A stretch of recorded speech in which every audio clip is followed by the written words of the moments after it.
some practical entry.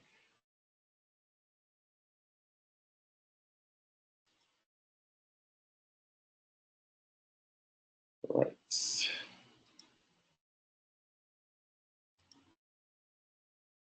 So in terms of training roles, uh, we have many methods that we're using when we're training the model, and it's very important to understand what does everything do. So basically, when you're training a model, when you create a neural network, as we said yesterday, you have all the weight and biases created by the model itself. And then you need to remember the weight is a parameter. So why is it a parameter? Because it's set by the model. It's not set by you as a developer. So the whole point of machine learning is to try and use the loss function in order to reduce the loss. So how do we reduce the loss? By using the loss function. The machine will play with the weight. So we're going to have weight increasing and decreasing until it can get the perfect equation, the perfect function there of the loss. So until the loss is minimum, then we can consider to say the model is a good model. So, and the method used to play with the weight uh, in the uh, in the loss function is the gradient descent. So basically the gradient descent, we have many ways of doing it. We have the batch gradient descent, we have the stochastic gradient descent, and then we have the mini batch gradient descent. What the difference? The difference is that if you take the batch gradient descent, it means for one sample, you're going to change the weight of everything, right? So every training, every sample in the training set, you're going to change the weight for every connection at the same time for the whole data set. But if we look at stochastic, it means you're going to look at one sample at a time. And then the mini batch gradient descent means that you're taking a group of data only, not the whole data set. Okay. So basically, that's what we have. And then we have a backpropagation algorithm, which is an algorithm introduced in the backward direction in order to correct the errors. So uh, errors are identified in backpropagation. Then to make sure that our model can understand non-linear function, we use activation functions, right? So we've learned about many activation functions, and most important thing to note is that these activation functions have the advantages and disadvantages, right? So for example, when you're trying to find a binary classification, for example.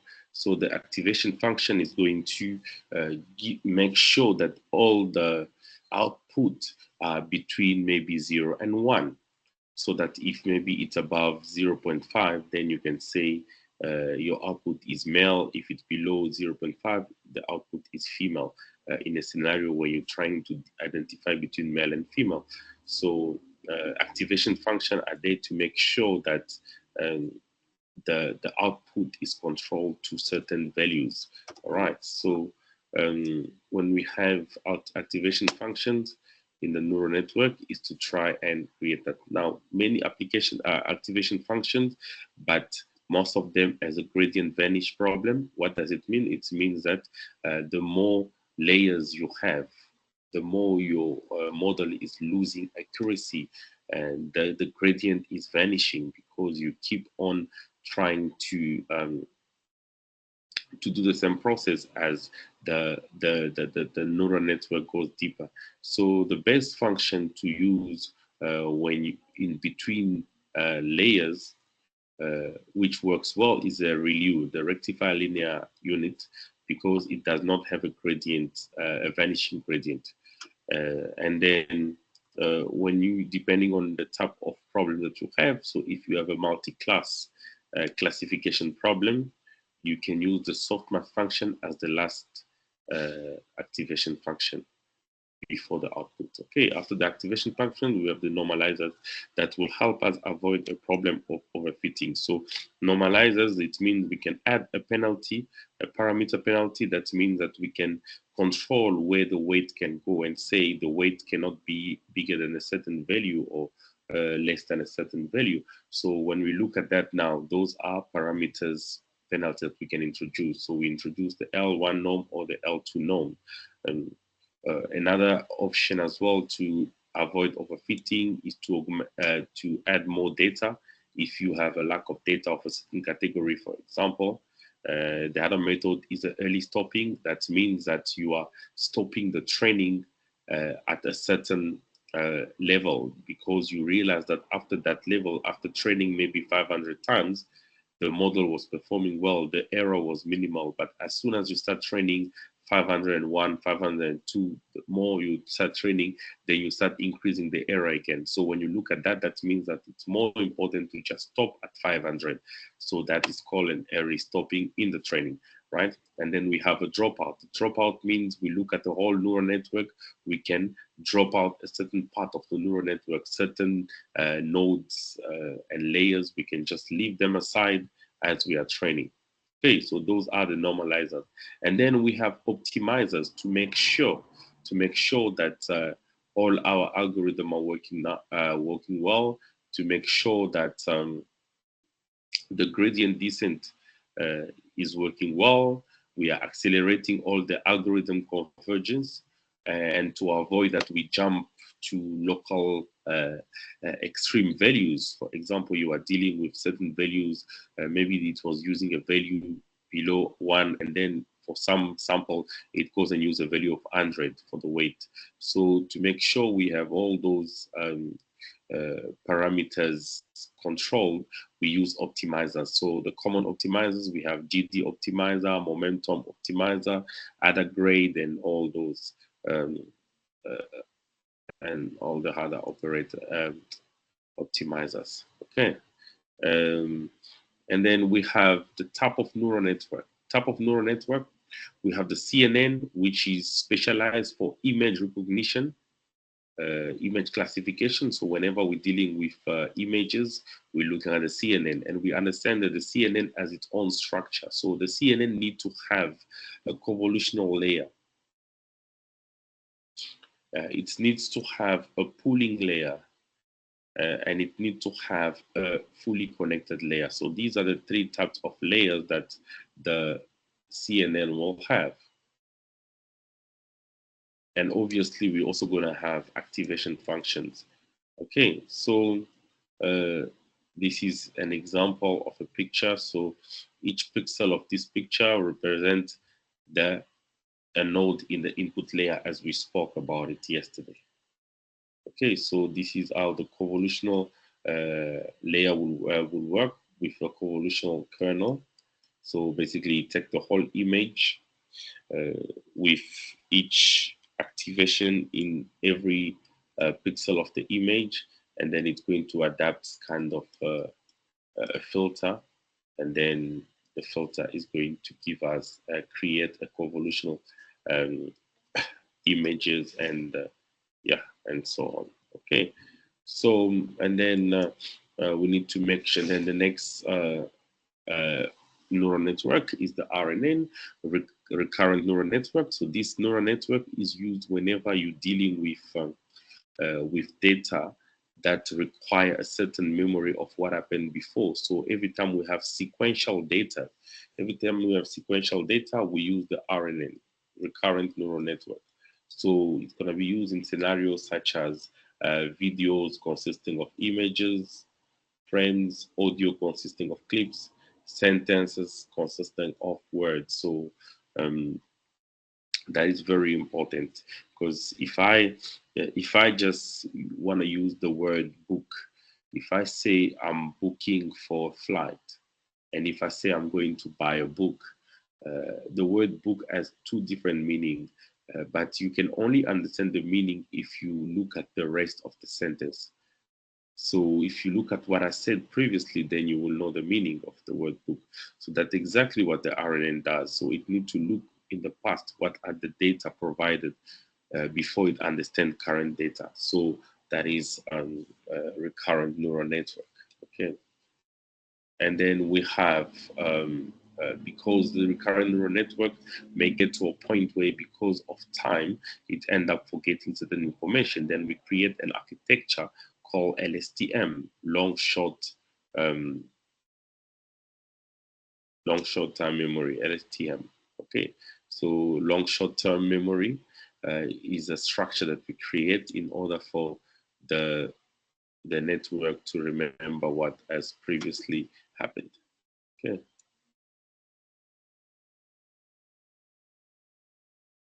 Okay, so just a quiz here. Which of the following is not deep learning neural network? Which of the following is not deep learning neural network? D. Okay, perfect. So D, logistic is not a deep learning, it's just a machine learning algorithm. Okay. Which of the following are CNN component?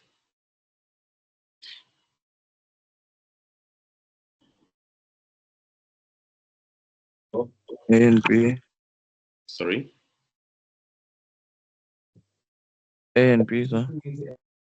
A and B. Which of the following are CNN components?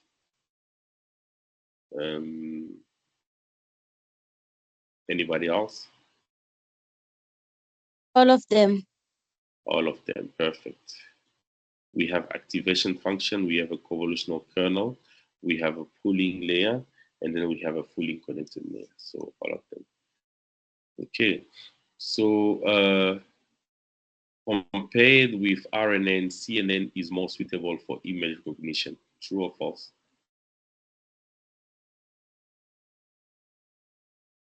True. True. Perfect. By the way, guys, I'm sure many of you have noticed that already. On the YouTube, we have a video of a past mock exam. I don't know if you guys saw the video, so you can look at it and see the type of question that are being asked before you could attempt your mock exam. Okay.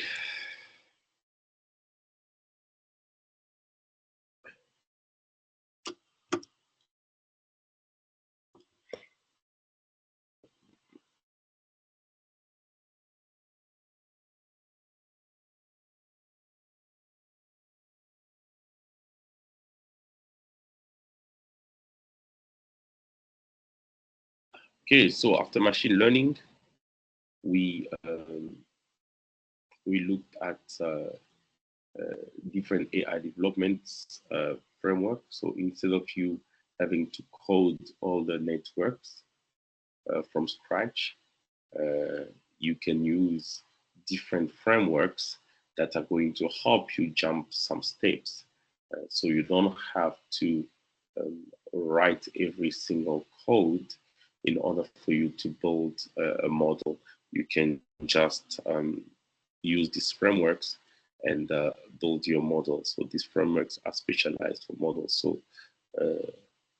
So a framework is just an interface or a program that is created to assist you in building your software. Okay, so can anybody give us examples of some framework that they remember?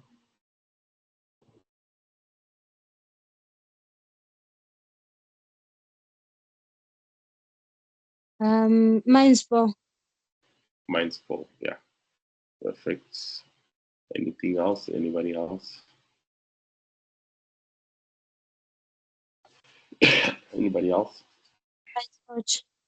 TensorFlow. Sorry, TensorFlow, yes.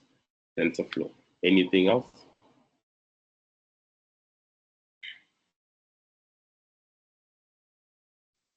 Mind ER or yeah, what the mind.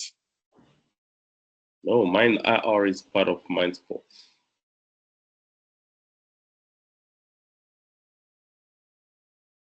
I'm looking for an AI development framework.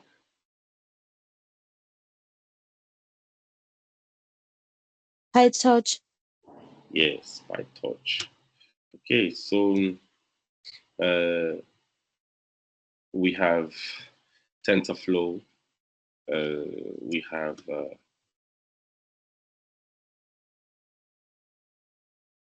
TensorFlow. We have MindSpo. We have PyTorch. So, which company created PyTorch?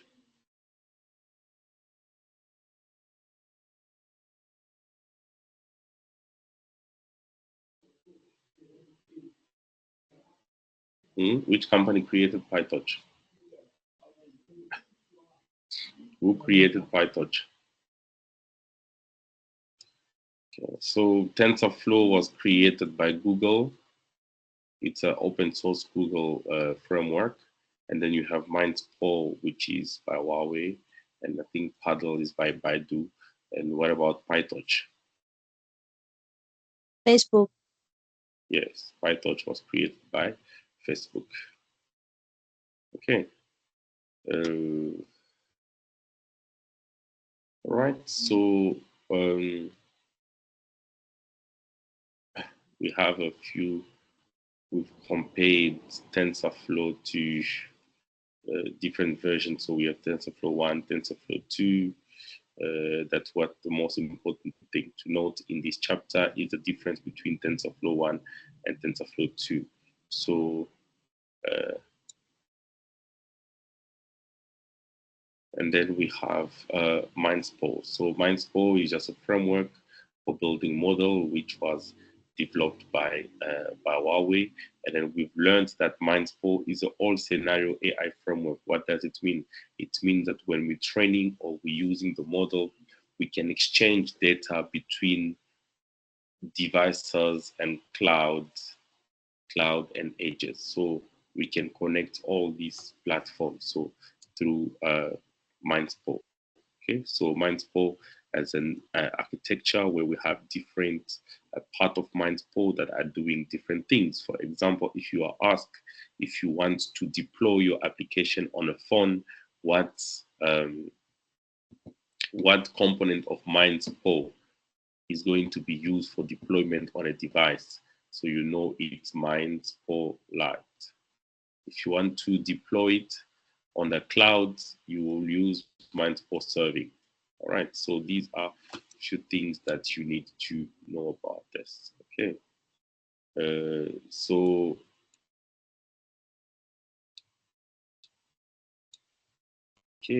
what else can we talk about?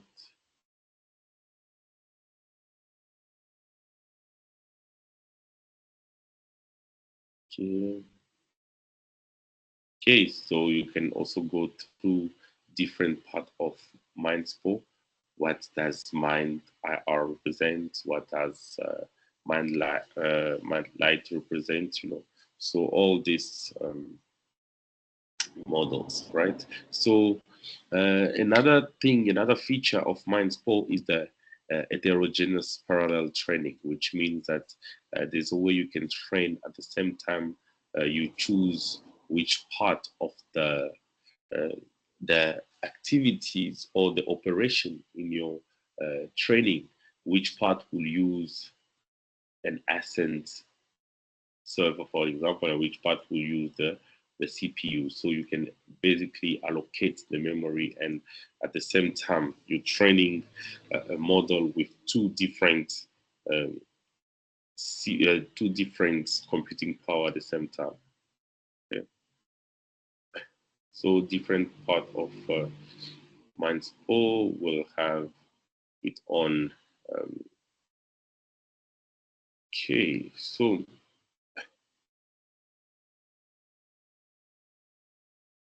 these are just some settings for you to set up MindSpo.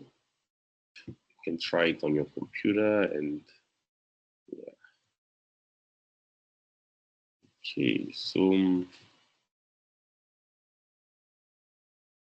most important thing to note about this framework is what's what is being done by every part of the framework. Has anybody used TensorFlow before?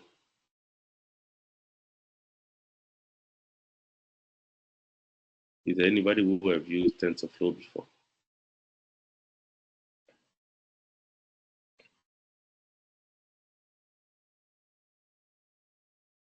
What about Mindscope?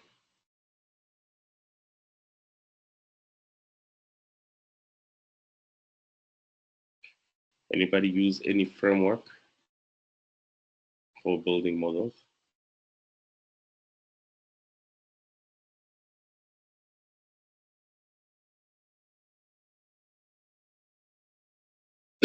Okay.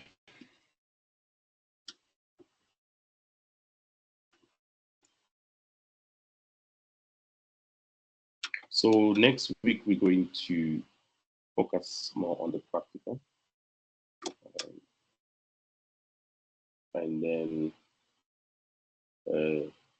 by the end of next week you can start writing the mock exam. So until the end of the following week, and then from there we're going to move to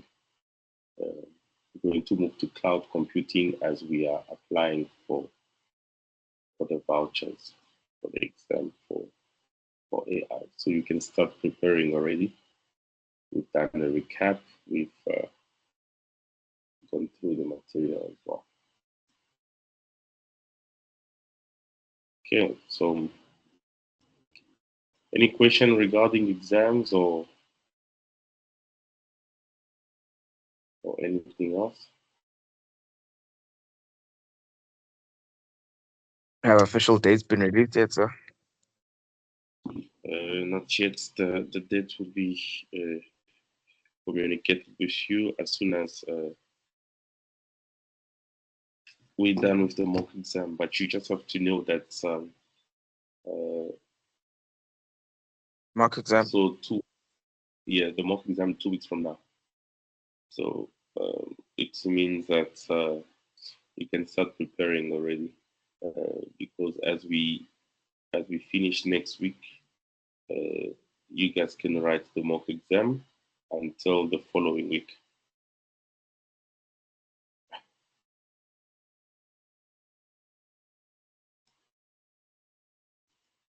Sam, does the practical include like all the steps like starting from data cleaning and up to like feature abstraction, or just use pre-cleaned data and pre-trained models? We will we'll see. We will try and no, because we've done something with pre-trained model, so we will try and train our own model.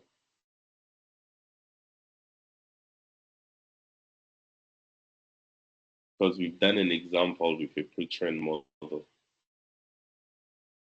we need to make our own model. Will we deploy the model or just build it and train it only? It will depend. It will depend on how far we can go with time.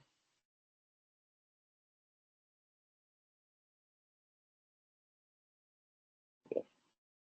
All right, guys. So okay, so introducing the Huawei AI platform. There's a Huawei AI platform that helps you in terms of creating the model, all your models, AIs, from different AI processors that you can access through the cloud. So basically, you can have access to um, different servers.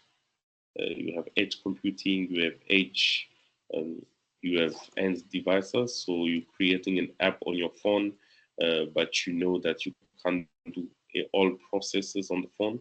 You can easily connect your application to the cloud and use the cloud as your platform. And then the phone is just being used for as a user interface and collect the data which are sent on a cloud where you have all the servers that are going to handle your data. Okay, so um,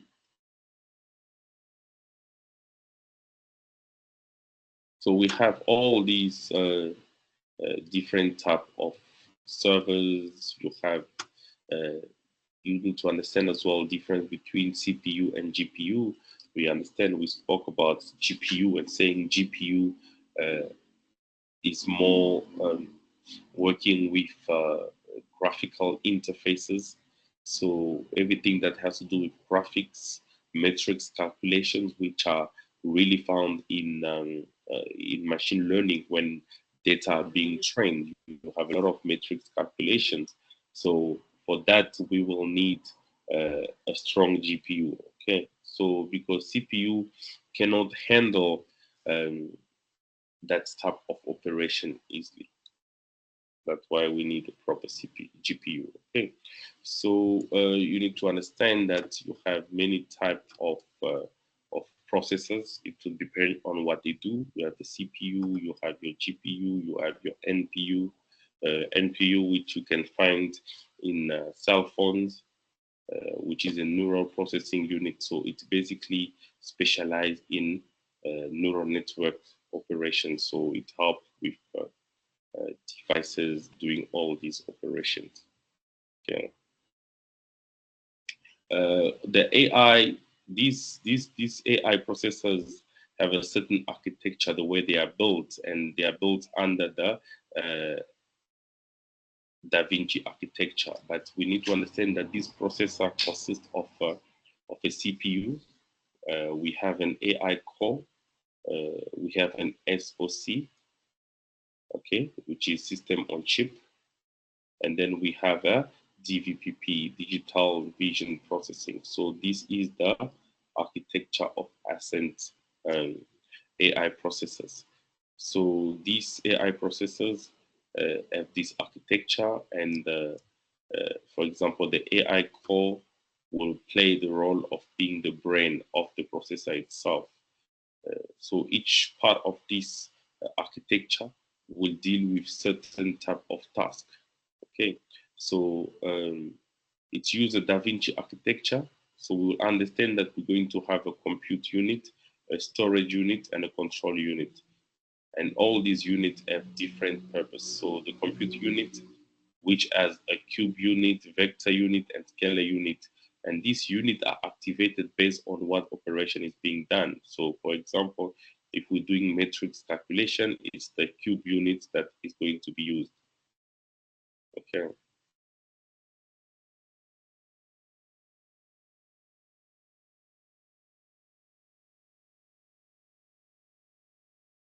Okay, so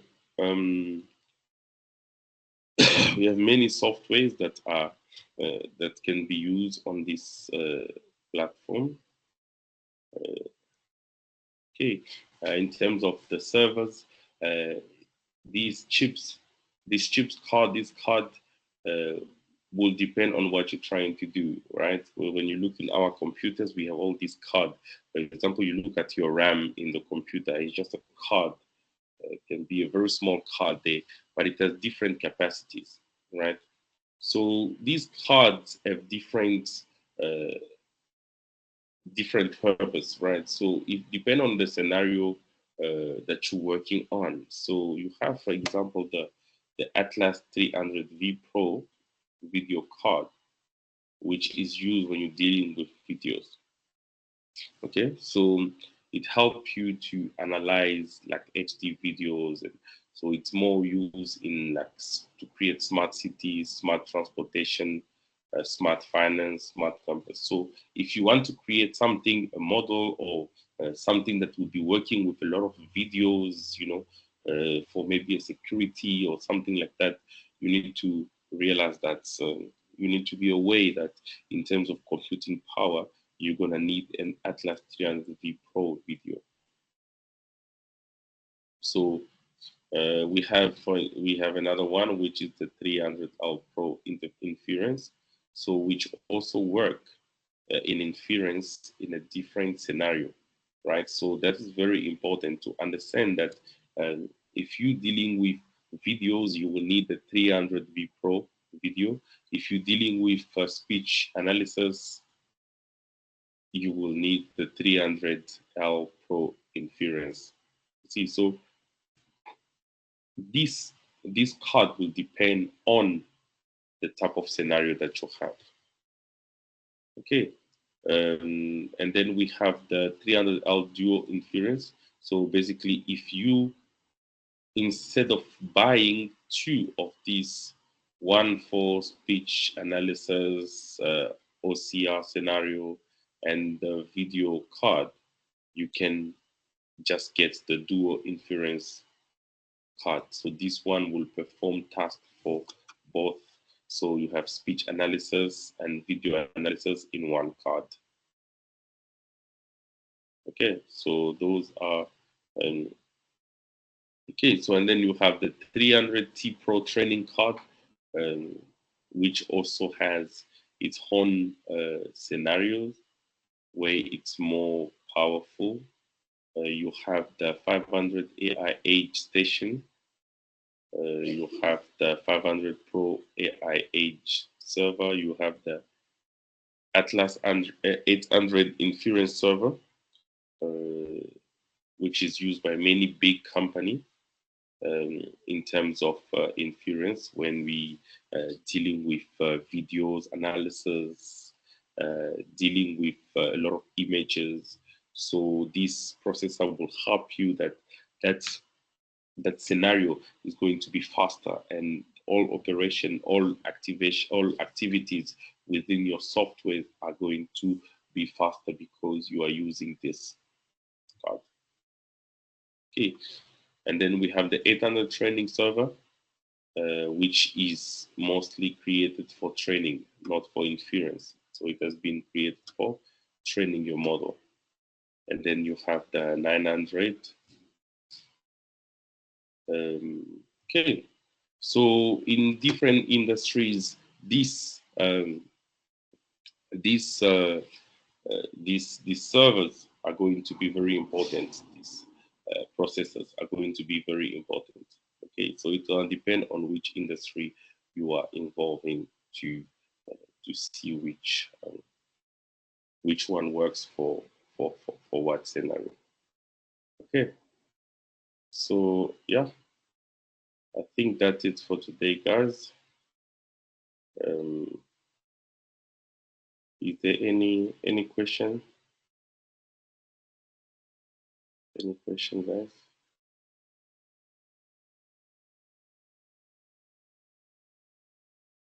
Yeah, so this page shows everything now, from how you're building the model, from getting the data to data processing, algorithm development. So we use one of these platform to build the algorithm, model training to train the model, what is required, model management, and model deployment. Okay, so guys, if there's no question, is there any question? Any question? So we can call it a day, and next week we're going to do practical.